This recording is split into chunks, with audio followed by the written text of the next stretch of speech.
রিওয়ায়াতিন ফি লাইলাতিল বদর, নবীজি বলেন এই মাথার উপরে 14 তারিখের পূর্ণিমার চাঁদটা যেরকম পরিষ্কার আকাশে তোমরা দেখতে পাইতেছ, কোন রকম ঠেলাঠেলি লাগে না, ধাক্কাধাক্কি লাগে না, লাইন দেওয়া লাগে না, টিকিট করা লাগে না, ঠিক এমনি ভাবে তোমরা তোমাদের প্রভুকে দেখতে পাইবা। কিন্তু সমস্যা হলো প্রভুকে সব জায়গায় দেখা যাবে না। প্রভুকে দেখার একটা জায়গা নির্দিষ্ট আছে, ওই জায়গাটার নাম জান্নাত। ওই জায়গাটার নাম কি? জান্নাত, বেহেশত। অতএব রবকে দেখতে হলে বেহেশতে যাইতে হবে, বেহেশতে যাইতে হবে। এখন আপনাদেরকে আমি একটু বুঝাইতে চাই যে জান্নাতের কোথায়, কিভাবে, কখন আল্লাহ পাককে দেখা যাবে। জান্নাতের কোথায়, কিভাবে, কখন আল্লাহ পাককে দেখা যাবে। রাসূল আকরাম সাল্লাল্লাহু আলাইহি ওয়াসাল্লাম বলেন জান্নাতের মধ্যে একটা বাজার হবে। বাজার আপনাদের আশেপাশে বাজার আছে? কোন বাজার? দলহরা বাজার। এটা কিবারে কিবারে মিলে?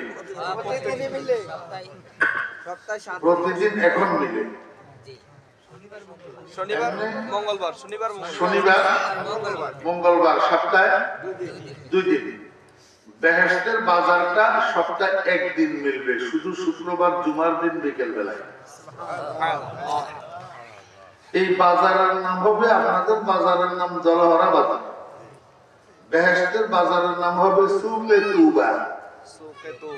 সুকে তুবা আরবি ভাষায় বাজারকে সুক বলে। তো সুকে তুবা অর্থ হলো আনন্দ বাজার। সুকে তুবা অর্থ কি? আনন্দ বাজার। দুনিয়াতেও কোন কোন জায়গায় আনন্দ বাজার নামে বাজার আছে, কিন্তু গোড়ার দিন নামের সাথে কাদের মিল নাই।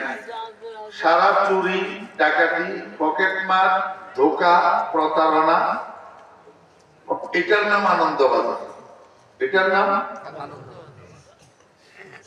যে 1 কেজি অন্য জায়গায় যাইয়া মাইপলে হয় 900 গ্রাম, এটার নাম আনন্দ বাজার। 1 ডজন কমলা কিনলেন, আপেল কিনলেন 1 কেজি, এমনি 3 আঙ্গুল দিয়ে ধরে কেক করি ঠোঙ্গার মধ্যে ঢুকাবে, আপনি বুঝতেছেন ফ্রেশ, কিন্তু বাড়িতে নিয়ে দেখলে 1 ডজনের মধ্যে 7টাই ফসা। এটার নাম আনন্দ।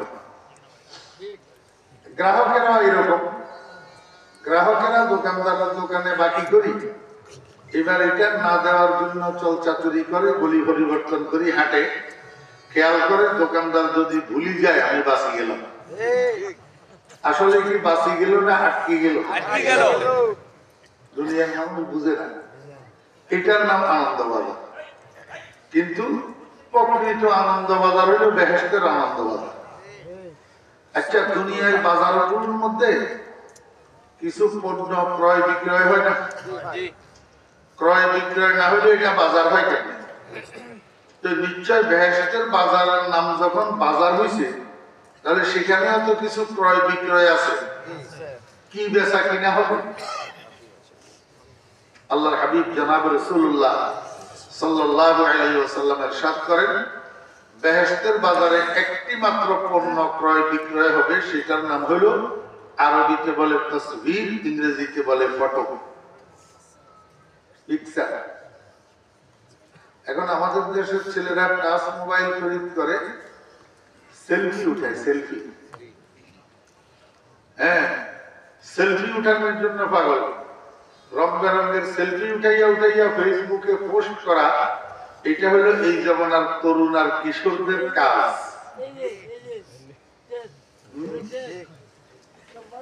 বেহেশতের বাজারের মধ্যে আল্লাহ পাকের হাজার হাজার ফেরেশতারা হাজার হাজার স্টল বসাবে। মুরব্বিগণ স্টল বুঝে দিন, ছোট্ট ছোট্ট অস্থায়ী দোকান, ছোট্ট ছোট্ট অস্থায়ী দোকান। চা বিক্রি করলে এটা চায়ের দোকান হবে। স্টল তো সবগুলা চায়ের হইতে হবে এমন জরুরি না। ছোট্ট ছোট্ট অস্থায়ী দোকান বসাবে আল্লাহ পাকের ফেরেশতারা, হাজার হাজার ফেরেশতা। এক এক স্টলের মধ্যে লক্ষ লক্ষ ডিজাইনের ফটো পরিবেশন করা হবে। শুক্রবার জুমার দিন বিকেল বেলায় এই আনন্দ বাজারটা আদম আলাইহিস সালাম থেকে কিয়ামত পর্যন্ত যত মানুষ জান্নাতি হবে এদের সবের মিলন মেলায় পরিণত হবে। জান্নাতি মানুষেরা এই স্টলগুলোর এক দিক থেকে আরেক দিক পর্যন্ত ঘুরবে আর ফটো দেখবে। দেখতে দেখতে একটা ফটো পছন্দ হবে, একটা ফটো পছন্দ হবে। এই পছন্দের ফটোটা খরিদ করে নিবে। সাহাবীরা জিজ্ঞাসা করেন, ইয়া রাসূলুল্লাহ, বেহেশতের বাজারে যে জান্নাতীরা ফটো খরিদ করবে মূল্য কি হবে? সৌদি আরবের দিনার আর দিরহাম?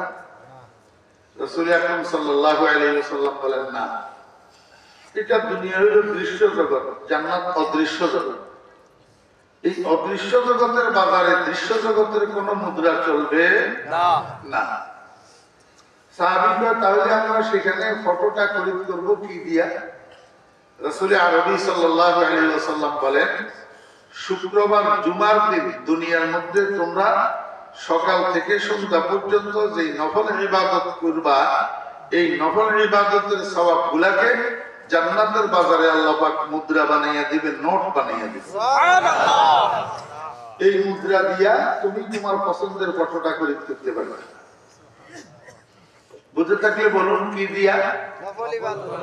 শুক্রবার জুমার দিনের নফল ইবাদত। শুক্রবার জুমার দিনের সকাল থেকে সন্ধ্যা পর্যন্ত ফরজ ইবাদত না নফল? নফল ইবাদত। জুমার নামাজ না, আসরের নামাজ না, নফল ইবাদত। আপনাদেরকে একটু ধারণা দেওয়া লাগে আমল করার সুবিধার জন্য নফল ইবাদত কি। আমার ভাইয়েরা, যারা নামাজ পড়েন, বেনামাজি নিয়ে এত কথা নেই, যারা নামাজ পড়েন শুক্রবার জুমার দিন ফজরের নামাজের পরে সূরা ইয়াসিনটা তেলাওয়াত করবেন, যদি কোরআন তেলাওয়াত জানেন। সূর্য ওঠার পরে 4 রাকাত ইশরাকের নামাজ পড়বেন। দিনের 10টার সময় আর 4 রাকাত নামাজ পড়বেন সালাতুল দুহা, চাষতের নামাজ। শুক্রবার দিন সকাল থেকে সন্ধ্যা পর্যন্ত একটা সময় বাহির করি সূরা কাহফটা তেলাওয়াত করবেন। শুক্রবার দিন সকাল থেকে সন্ধ্যা পর্যন্ত একটা সময় বাহির করি আব্বা আম্মার কবর জিয়ারত করবেন। বিশেষ করে মুরব্বীগণ যারা আছেন, আশেপাশে সন্তানেরা যারা থাকে, ছেলেরা বিদেশে থাকলে, ঢাকায় থাকলে, চট্টগ্রাম থাকলে আপনি পাবেন করি। দেশে বাড়িতে আপনার আশেপাশে ছেলেরা যদি থাকে, এদেরকে ডাকি শুক্রবার যে কোনো এক সময় বলবেন, বাবারা চলো তোমার দাদা দাদুর কবর জিয়ারত করে আসি। এটা তাদাই ইলা নফল না, বলকে তাদাই ইলা তালিম। আপনি যদি এই কাজটা করেন দুইটা ফায়দা হবে। একটা ফায়দা হবে, আপনার নামটা আল্লাহ পাকের দপ্তরের মধ্যে নেক